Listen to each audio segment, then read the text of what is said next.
Hello and you're welcome to Joy News Today. I'm Israelite. Coming up, Ghana Chamber of Telecoms blames third-party service providers for imposition of unwanted subscriptions depleting the airtime of mobile phone users, but assures the issue is being addressed by the telcos. We'll bring you a report on how these unwanted subscriptions are giving many mobile phone users grief. Mobile network operators commit to improving customer experience at SIM re-registration centers following days of long queues and frustration for subscribers eager to get their phone numbers registered. We also have details from a joint statement issued by the telcos and the National Communications Authority. Also, Social Security and National Insurance Trusts need to adjust monthly pensions upwards by 10% for 2022. What difference could that make in a pension earner's benefits? We'll hear from SNIT and get the reaction of some pensioners. Retired unprepared. We were not given enough education. Whilst we were in active service, we could prepare properly for pension. We want things that say 20, 30, 25%. Details of these, plus more, including business, sports, world news, and showbiz, all coming up to stay tuned in. Hello, my name is Nathaniel Atto.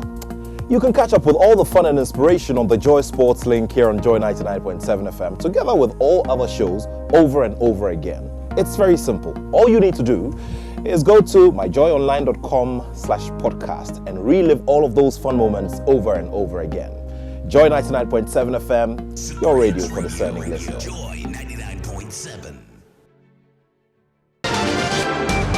Our first story, the Ghana Chamber of Telecom says it is working with the telcos to comprehensively resolve customer complaints over the imposition of unwanted subscriptions, which tend to deplete purchase airtime of mobile phone users.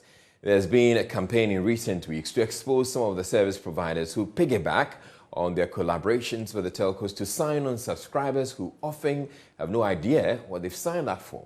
Love News investigation found as many as 95 of these subscription-based service providers. Christy Debra in the following report details how this is costing mobile phone users and how affected subscribers could deactivate such subscriptions. 100 affected users were therefore selected for this exercise. The survey found 95 unknowingly subscribed services.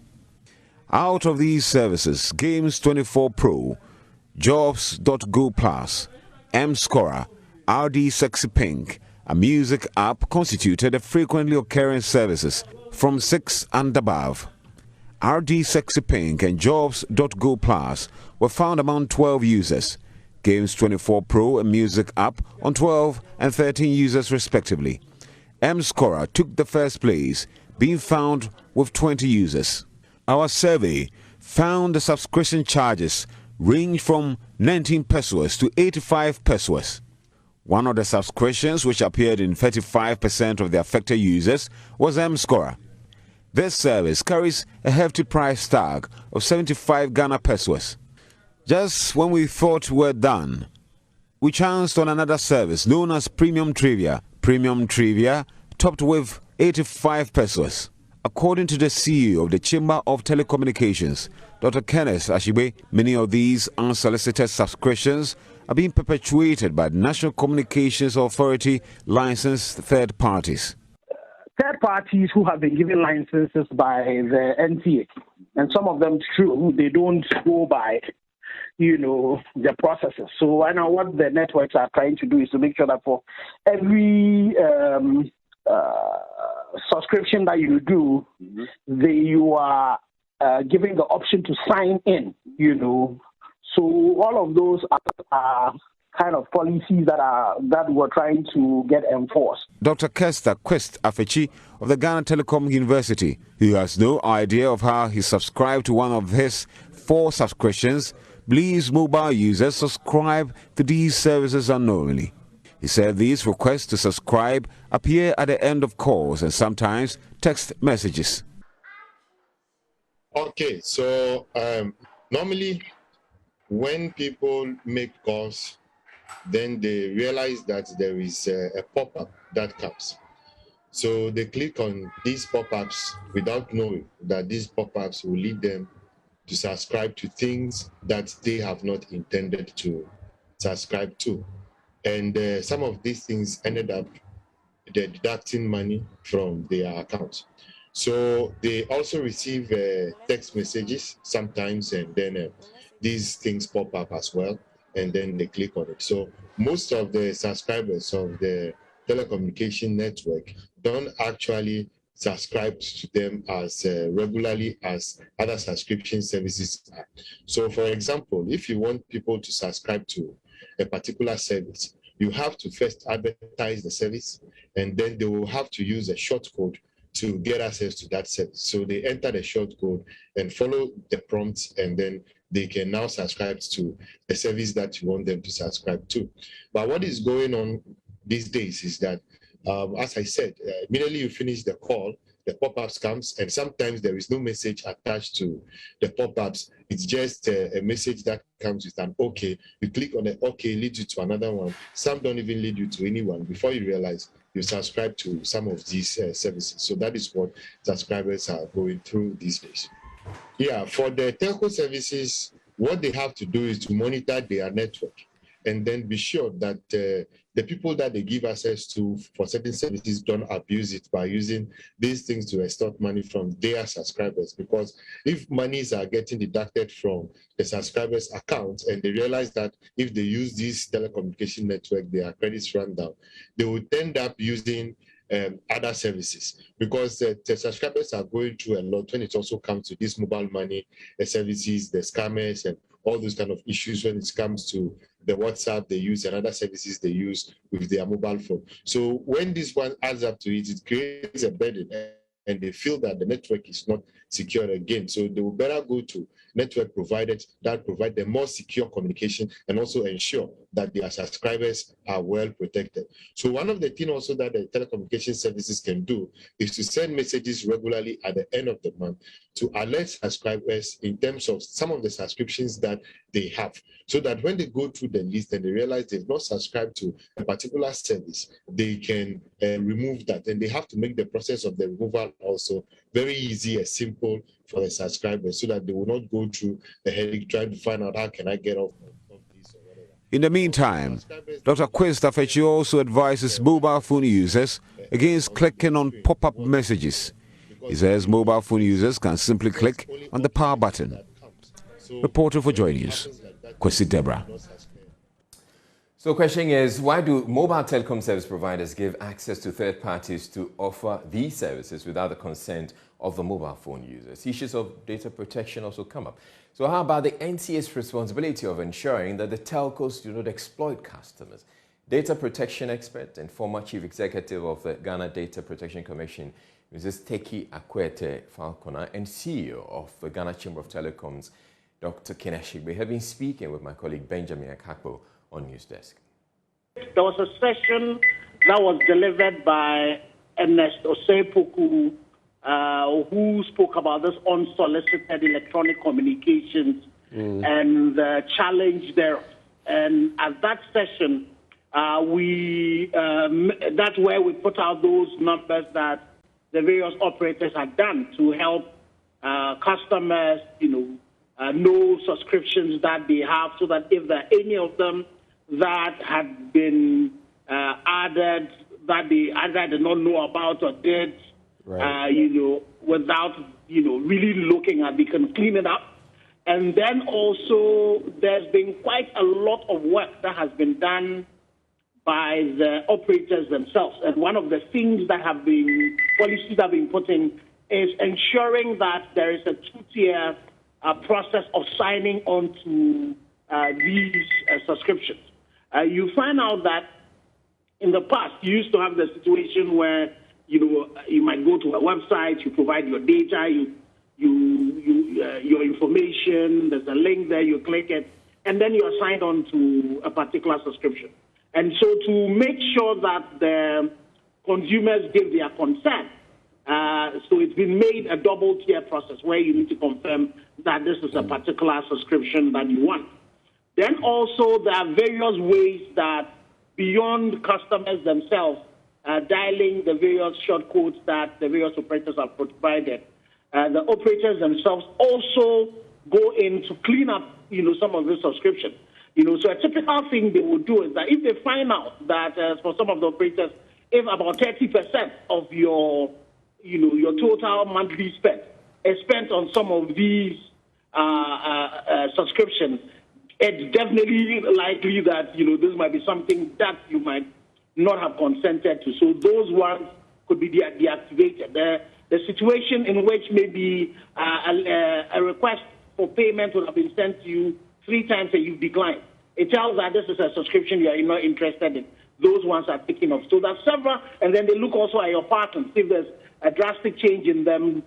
These are all ways in which these unsolicited subscription or communications are being dealt with. The subscriber has a right to know who is getting access to their information. And even when it comes to data or monies that they are spending, they have the right to know how the monies that they're buying, how the monies that they're putting on their phone is being utilized. So on both aspects, the subscriber has a right to on the telecommunications operator to communicate in a very clear manner to the subscriber how their information is being used and how their airtime is equally being used as well. Our laws must be enforced to ensure that everybody stays within the remits of the law.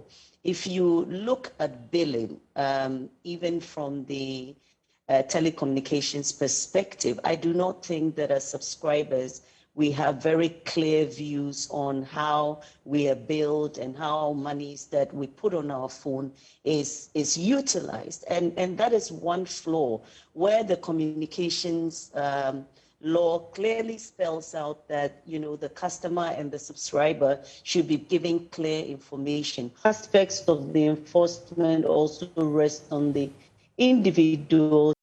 So let's get on to Zoom now and speak with Nina Kudawona, who is a key campaigner against the clandestine deduction of the airtime by the telcos under the guise of providing various unsolicited services to subscription. So, Sami, you have heard the telecoms chamber, and they're saying that something has been done about it, so that it now requires that the subscriber would have to accept that indeed this is something they're subscribing to. Does it suffice for you? Thank you, Israel, and thank you. I want to say good afternoon to your viewers. Look, I've heard what Dr. Kenashigbe said, but for me, what he's saying is what is supposed to be done. But as to whether that is what is being done, it is another matter altogether. I can always cite a typical example of my own experience. And then I can give you several stories of other people that, have come back to me since we started this campaign somewhere late October. My experience has got to do with my own Turbonet number. The Turbonet SIM is inside the Turbonet. Okay, it is not in the phone. But then I found a subscription on the Turbonet number. So then you ask yourself, how did the Turbonet number, subscribe? How was a Turbonet number able to make it's a data SIM? Yeah. How was it able to make a subscription? First of all, make a request. And then which number did they send the feedback to for me to then say accept? All right. You understand? So if the Turbonet, the SIM is in the Turbonet. And yet all these processes have been circumvented. And yet they started charging my Turbonet. It clearly tells you that it is a norm. All right, are you saying that nothing has changed in the last few days because the Ghana Telecoms Chamber says something has changed and that the pop-up is now coming up? So you see, so Israel, so let us just accept that it is based on this campaign that we started. And then the extent to which now people started deactivating because I put out the numbers and then I put out the process. I put out the process by which you deactivate, which nobody knew until we started this campaign. Right. So granted, your campaign has worked. That is when now. Sorry. So granted, your campaign has worked. We thank God for that. So now we are beginning to see them send us feedback messages. And even these feedback messages they are sending to us, Israel, sometimes you get a feedback message saying that, thank you for requesting for XY service, and then whether click accept or cancel. Meanwhile, you have not even requested. You have not sent any request, and yet you get a feedback message telling you that. So the question is, who then subscribed you to it, and now they are asking you to accept? All right, so clearly, that even prior to the campaign, they were sending on people without their knowledge. All right, so clearly, Mr. Dowona, you're not happy, and the arrangements put in place so far does not suffice for you. What would you want to see done? Fantastic. So what I want to see is now the telcos jumping on the bandwagon, and then now educating people, and we want to see them clearly educating people on how these things, how they can, deactivate these things. And mind you, when we started deactivating, even the Vodafone short code for deactivating has now sort of like there's a congestion on it, or whether they have blocked it or not, we don't know. Now NCA has to come in here, Israel. NCA has to come in here now, begin to do their own research, and let's know how they are signing us on, because how they got our numbers and how they are signing us on, and let us begin to sanction some people. Because here's what it is.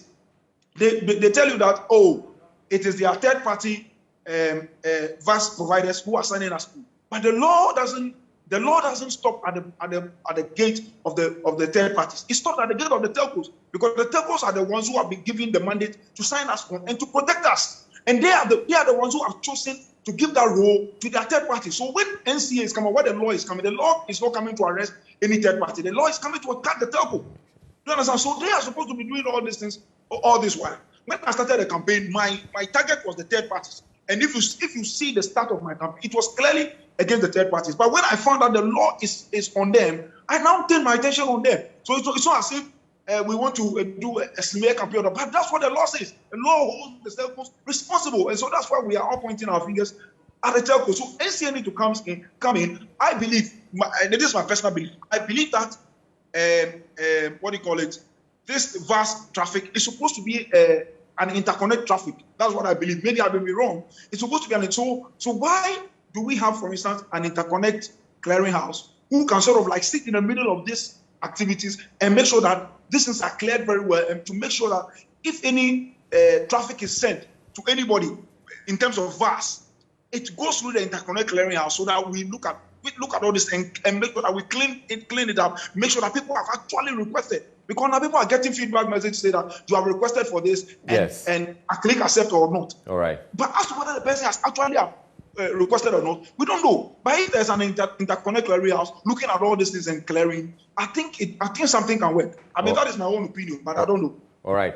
Thank you very much, Samuel Dowona. And he's been pursuing this campaign for some months now, and he's happy that something is happening, or some things are changing. Moving on, mobile network operators have committed to improving customer experience at SIM re-registration centers following days of long queues and frustration expressed by SIM owners. The operators have in the last week rolled out a series of measures aimed at making the process smoother. Mobile phone users are still having a hard time registering their SIM cards. The telecommunication companies yesterday held a crunch meeting with the National Communications Authority and designers of the platform being used for the exercise. They came out with some measures to be rolled out. We will share details of that shortly. But first, my colleague, Blessed Soga, visited some centers yesterday and came through with this report. The Ministry of Communications and Digitalization on the 1st of October last year commenced the subscriber identity module registration exercise.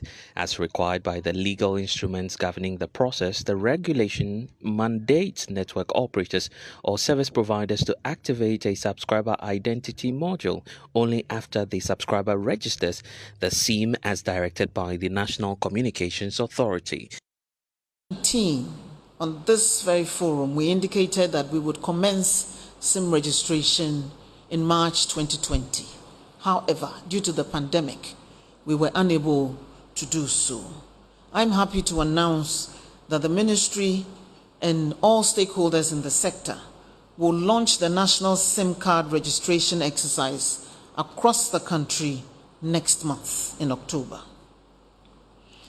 The Subscriber Identity Module Registration Regulations 2011, LI 2006, mandates network operators or service providers to activate a subscriber identity module, SIM, only after the subscriber registers the SIM to an individual, certificate of incorporation in the case of a body corporate, or registration in the case of a partnership or an unincorporated body of persons, and provide an identification document as well.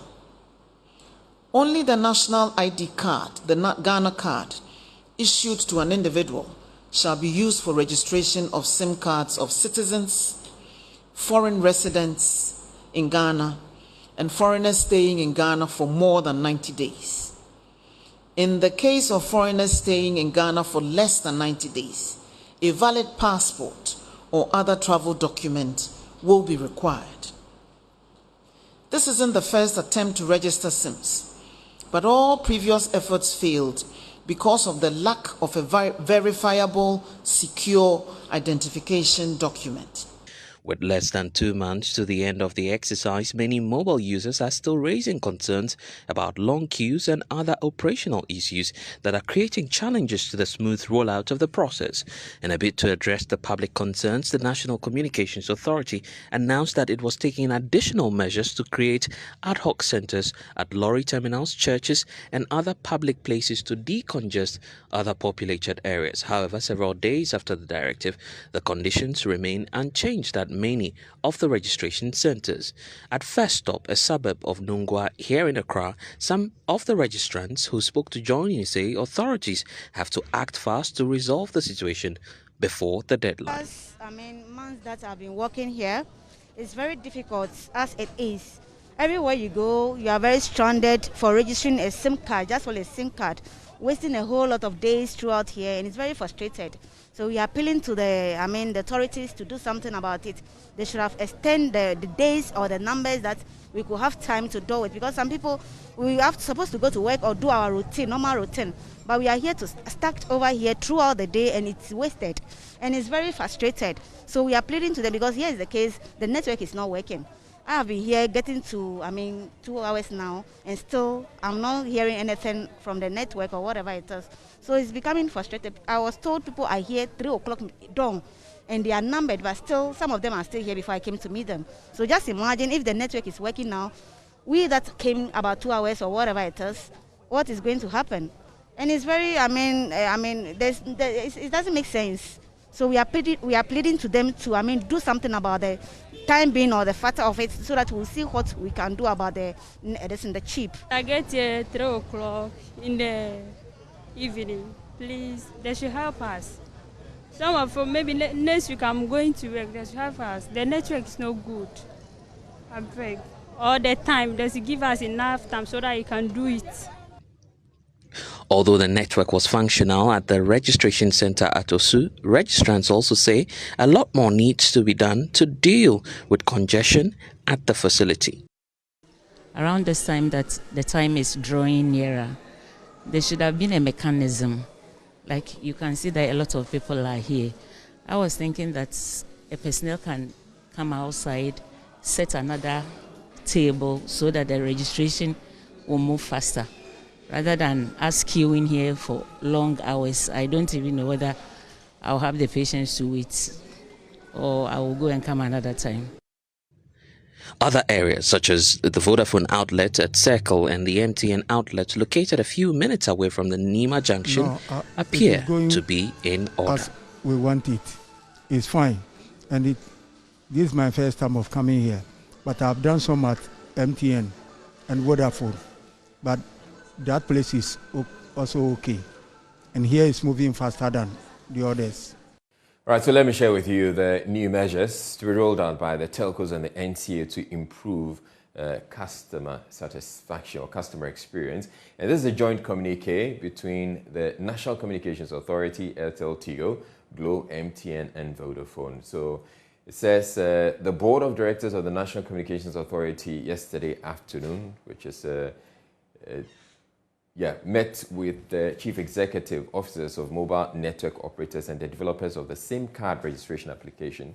This followed recent reports of subscriber challenges encountered with the ongoing SIM card registration exercise, which began on October 1, 2021. The meeting was to review and outline solutions for the issues identified with the exercise. The meeting reviewed all issues concerning the SIM registration process with specific focus on improving subscriber experience. At the end of the meeting, all mobile network operators, app designers, and the NCA agreed on the following. 1, that all stakeholders, that is the NCA, all MNOs and app designers are committed to collaboration with the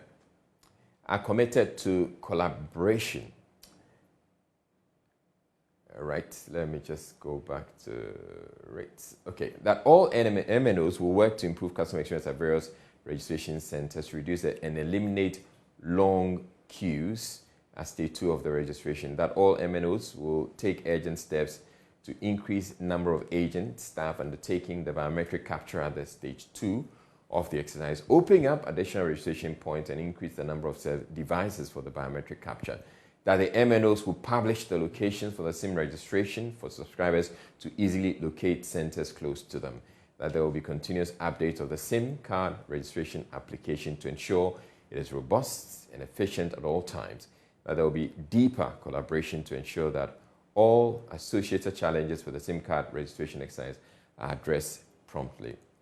It is the expectation of all stakeholders that all concerns regarding the SIM registration will be resolved for a successful exercise. So these are the 6 steps that the NC and the telco say they are putting in place to ensure that customers have better SIM re-registration experience, better customer experience. So do let us know if you're out there and trying to register your SIM, and if anything has changed at all. People have said that they've been to the telcos for several days and they have unsuccessfully been able to re-register their SIM cards. Has anything changed? Is the process a lot faster now?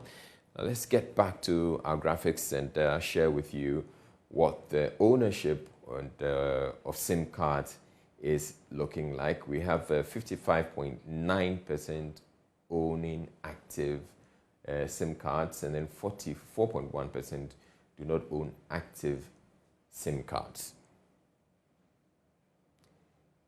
So multiple SIM card ownership, we have 63.1% who own just one SIM card, and then we have 32.9% owning 2 SIM cards, and then 4% they own 3 or more SIM cards. Then details used for SIM card registration. So we have the owners, those who actually own, using their own details for the registration, 87.5%. And then we have those using pre-registered cards, has 5.9%, it's about 6%. And then their relatives' details, that's 5.3%. And then 0.7% using a friend's details, and then 0.6% other. And then SIM card registration, 98.5% of SIM cards are registered, and 1.5% are not registered.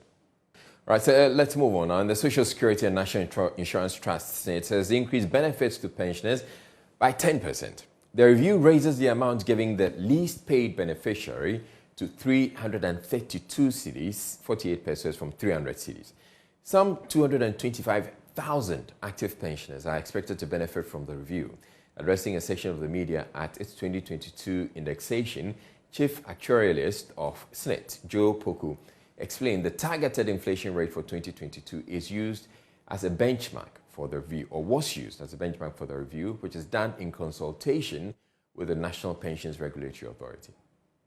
And who were receiving 300 cedis will now be getting 332 cedis, 48 pesos for this year.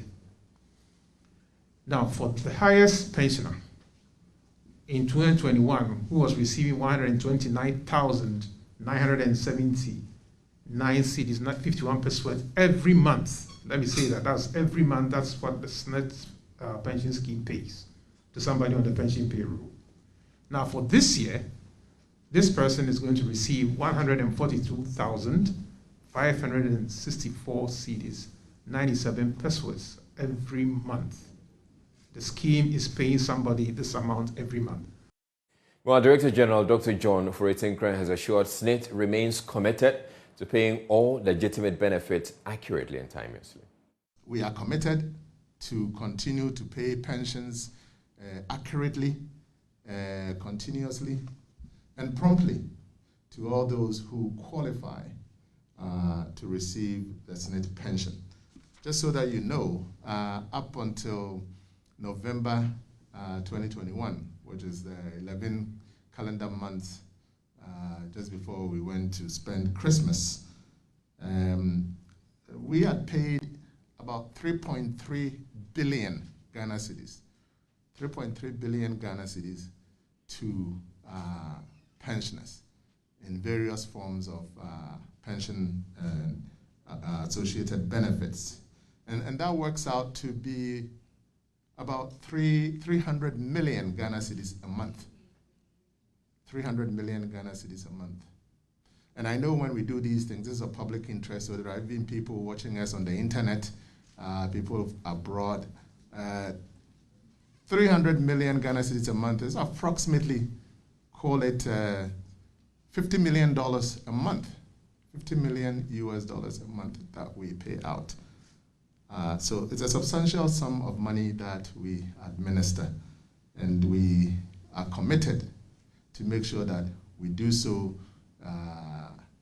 transparently and diligently. Now, it appears some pensioners are not too impressed with the review. Uti Region correspondent Peter Senu has been speaking with some who say the increase is not enough. It isn't. It isn't okay with us. We need more of it to enable us exist for some time. Because of these things, people die out of frustrations. So we want more for us so that we can live. We want things that they'll say 20, 30, 25%. That will be okay for you. That will be okay for you. Though it will not be sufficient, but that is what we think that will carry us a little bit ahead. The health, like I mentioned earlier, due to the health status, and we need something like that. And some of us even still have children in school, in tertiary institutions. So we need more. They may think that that's the best they can do. But frankly speaking, it's not good at all. It won't help us because many of us retired unprepared. Unprepared meaning that we were not given enough education or adequate education so that whilst we were in active service, we could prepare properly for pension. Many of us didn't do that. So we retired with children, some at the primary school, even some at the senior high, and some at the universities.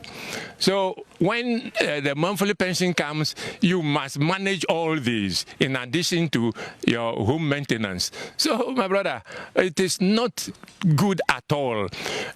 We were chatting about this a few weeks ago, because we were expecting something quite better than the 10% that you are telling me now. If it can be increased a little bit up to probably 40 or 50%, that will be quite good. Because at present I have 2 children, one at the at Methodist University, my brother. It's not easy. So we will appeal to government to probably talk it over with SSNIT. If there is something government can do to top up this SSNIT thing, because when we say it, they say SSNIT is not government, that SSNIT is independent of government. So is it impossible for government to assist the SSNIT in a way so that what they give us will be a little bit supportive than this sort of thing? We pensioners will receive our salary on 2018 that way. Before we know what is happening. Every year they have been doing something for us. SSNIT has been doing something for us, little things for us. As at now, I retired about 9 years now. My salary has not reached 1,000. So if the government is trying to do something, 10% will not be enough for us. Can do it 40, 30 that way to be okay for us. 130, 40, that way. Because the SNIT money is very small.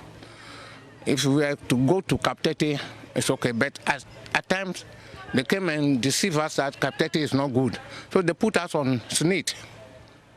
Actually, we embrace it because when they told us that when you go to SNIT, after some days or some months, you can go for loan. They refused to give us the loan. Even when my boy was in university, I went for student loan, they said no. By that time too, I was on pension, 2013. So they can do something a little bit for us. We are begging the government. We're taking a break on Joy News today. We're bringing you business next. What's up, guys? My name is Sammy Forson, host of the Weekend City Show and Ignition right here on Joy 99.7 FM. Well, anytime you happen to be busy and you miss out on your favorite shows right here on Joy FM, here's what you can do. Log on to myjoyonline.com/podcast. Just go on there and you'll find all your shows on demand 24/7. There you can catch up. Remember, Joy FM remains your radio for discerning listeners. Hello, my name is Darryl Kwa. Welcome to Business. The National Entrepreneurship and Innovation Program, NEIP, is rolling out a 30 million cedi package to support youth in innovative agriculture. The scheme, dubbed Youth in Innovative Agriculture Support, is in line with government's response to mitigate the impact of COVID-19 under the Ghana Cares Obatampa program. The support, which comes in the form of soft loans, will be repaid between 3 to 5 years with 10% interest per annum. More in this report. The National Entrepreneurship and Innovation Program, government's flagship program to support small businesses, has pledged to assist over 500 youth in agriculture. The scheme in phase 1 will start with farmers engaged in vegetables, tubers and maize, as well as players along the livestock value chain, agro-processing and agri-tech. Speaking at the launch of the Youth in Innovative Agriculture Support, Director of Business Support and Policy at the NEIP, Franklin Owusu-Kakari, indicated that the support comes in the form of soft loans. The beneficiaries of the program will receive an amount ranging from 20,000 Ghana cedis to 200,000 Ghana cedis. And this is a soft loan facility payable within 3 to 5 years at an interest rate of 10% per annum. This project is targeting those who are in the sectors I have just mentioned and have already started something, because the funding is not going into infrastructure. So if you are, let's say, you don't have any poultry structure, you have no idea, but you are interested to go into poultry, wait, your time will come. For this phase 1, is for those who are already having the structures and have started something in the poultry, in the piggery, in the maize farming, in the yam or cassava, in the vegetable farming. Mr. Owusu-Kakari further explained that this scheme is different because selected farmers will be trained with some other benefits. The following benefits will be derived from the employment for the youth. Some of the objectives of this project, number 1, is to empower the youth to use technology and other innovative ways for smart farming. This is the time to empower the young people to use this knowledge they've acquired in technology to farming. Number 2, to motivate the youth to accept innovative farming as a commercial business venture. Number 3, train youth in current modernized innovative ways of agriculture. Number 4, help the youth to generate appreciable income to meet their personal and business needs. Number 5, to help the youth to improve their standard of living through improved income. Applications are open till the 5th of February 2022 for persons between 18 and 40 years.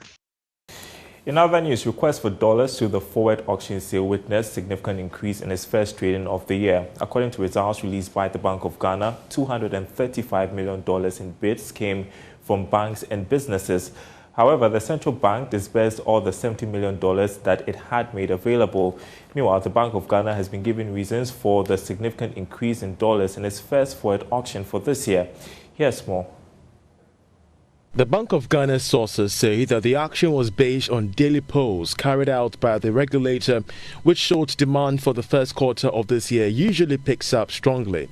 It was also influenced by how things have turned out in the first half of the year, as most businesses demand dollars to finance their imports. The central bank also argues that it is gradually wanting to use the auction as one of the main avenues for selling dollars to the commercial banks and businesses. This is due to the fact that the central bank has been able to use the program to better gauge the actual demand for dollars on the market, a move that should help the Bank of Ghana better regulate the local currency. Sources say that this, together with other programs that the Bank of Ghana is implementing, could go a long way to stabilize the Ghana cedi this year. Latest forecasts put out by some banks and analysts show that the cedi will suffer some declines or depreciation once again. However, the rates of depreciation might be slower than what was recorded last year. And there's more business news coming up at the top of the hour on the marketplace. Muftao is ready with sports after this break. Let's do some sports now on Joy News Today with me, Muftao Nabila Abdullahi. President of the Ghana Football Association, Kurt Okreku, says the Black Stars has recovered from the disappointing 1-0 loss to Morocco and is better placed to beat Gabon on Friday. According to him, the attitude of the team shows that they are ready to compete and make the country proud. Well, first of all, let me say that we came here to be competitive. We came here to truly represent our dear country, and we came here to make ourselves proud. And we knew that we had to play 3 games to make it to the next level, okay? We played a very tough game against Morocco. I thought we were very structured, we were very disciplined. Unfortunately, that ball found its way into the nets. But the team has recovered ever since. Training sessions has been very, very good. You saw today's training sessions, which sends a clear signal about the readiness of the boys to come back to winning ways. And I'm extremely positive about our game against the Gabonese on Friday. I think that the boys have recovered well. They'll be very, very competitive. And I respectfully ask Ghanaians to throw our support behind the squad. This is a team that is made up of predominantly young players. We have 17 debutants at the AFCON, and that tells you clearly that the future of our national team is very, very bright. If they can be that competitive at this level with 17 debutants, it should give us hope for our future. But our future starts from now, and we have to be competitive and win against Gabon and win against Comoros. And I'm very positive about the outcomes of the 2 games. I was not happy with the result, but I'm happy at the way the team turned out. Okay, very disciplined. Don't forget that Morocco are a very disciplined side. They are one of the toughest sides on the African continent. Let's do some boxing now. And Chief Executive Officer of Streetwise Boxing Promotions and manager of Ghanaian boxer Michael Amubidiaku has accused the Ghana Boxing Authority of demanding a percentage from the fight purse of Kome versus Lomachenko, contrary to the rules governing boxing in the country. Speaking to the media, Mr. Amubidiaku said the authority has threatened to stop Kome from fighting under the flag of the country if the percentage is not paid. To be honest, I was a pretty heated conversation in regard to a topic in terms of Richard Kome. It's an ongoing topic in terms of I was asked to, in regards to what the GBA wanted to bring in a law or try to ask Richard for a percentage of his purse from his last fight, which Richard is not obligated to. There's no rule or regulation that entitles Richard to pay the GBA any funding, because he's not a resident here, he doesn't live here. He pays his commissions and he pays his taxes and everything he does in the US, as he has done since 2017. He said to me that if that's the case, then he would not allow Richard to fight under the Ghanaian flag. Wow. How can you tell a Ghanaian not to be a Ghanaian? How can you say that? And I said to him, on what authority do you have to say to Richard that he can't fight under the Ghanaian flag? and I was told I should wait and see, which again was a bit surprising to me that someone who is a president and who's supposed to be a leader and wants people to follow, you're trying to dictate. Nobody likes a dictator. Everybody wants a president to follow and to be respected. So I was a bit taken aback by that, and you know, and then we left it at that, and he told me that I was no longer welcome to work in Ghana.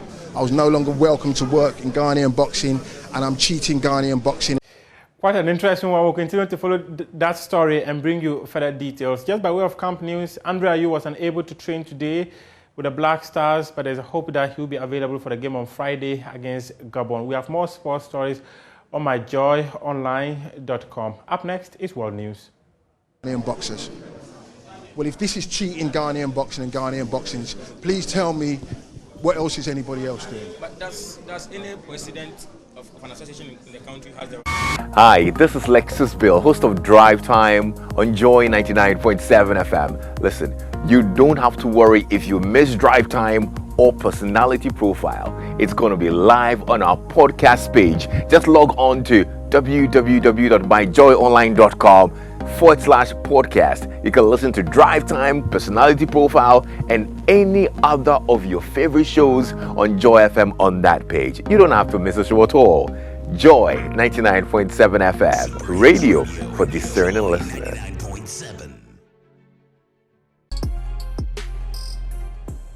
Good afternoon, welcome to Showbiz here on Joy News today. Now, multiple award-winning musician Kwabena has outlined his plans for this year. Speaking in an interview with Joy Entertainment, the musician says he has 3 singles to be released ahead of his annual Valentine's show. To give the fans a feel of the album and experience almost every song on it. So what's going to happen is I'm going to give you guys 3 play. 3 songs for Valentine.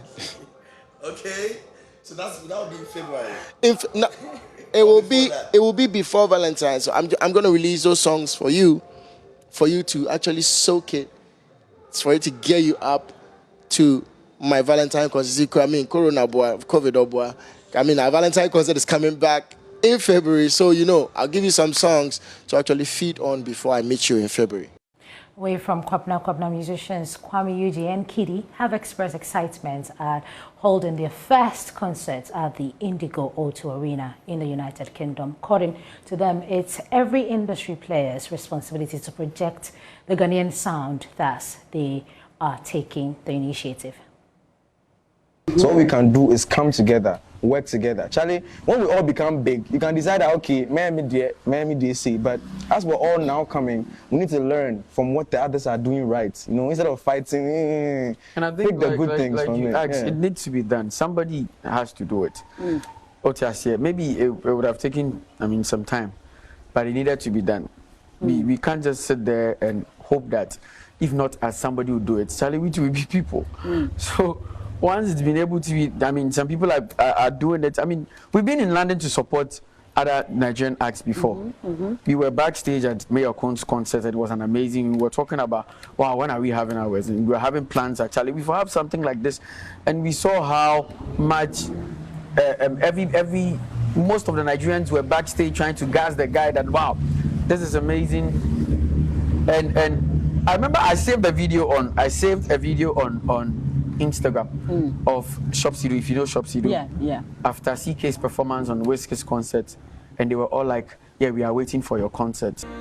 Away from that, musician Fancy Gadam has revealed that he is the only artist from the North who has never had any beef with his colleague artists for attention. He spoke to KMJ on Showbiz Now. But they forget, say, everybody having people. Everybody having people. Okay. My people are Gadam Nation.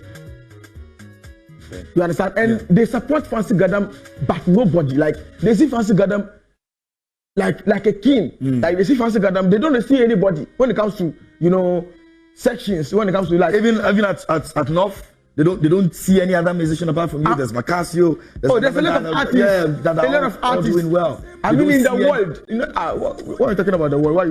No, because that is where you have the major fan base. So I'm looking at yours. Even with all the sections, they don't see all sections. They don't see all of them. Gadam Nation see only Fancy Gadam. You know, everybody has his nation. Mine is Gadam Nation, and you have the biggest nation. I tell you, man. Because in the world, so I don't find. Fancy Gadam, right there. Good afternoon to you, Easy. Good afternoon to you, and Becky. That will be all for Showbiz, and I'm sure that will be all for the bulletin. That'll be all for Joy News today. I'm Israel. Thank you very much for watching. You have a wonderful day.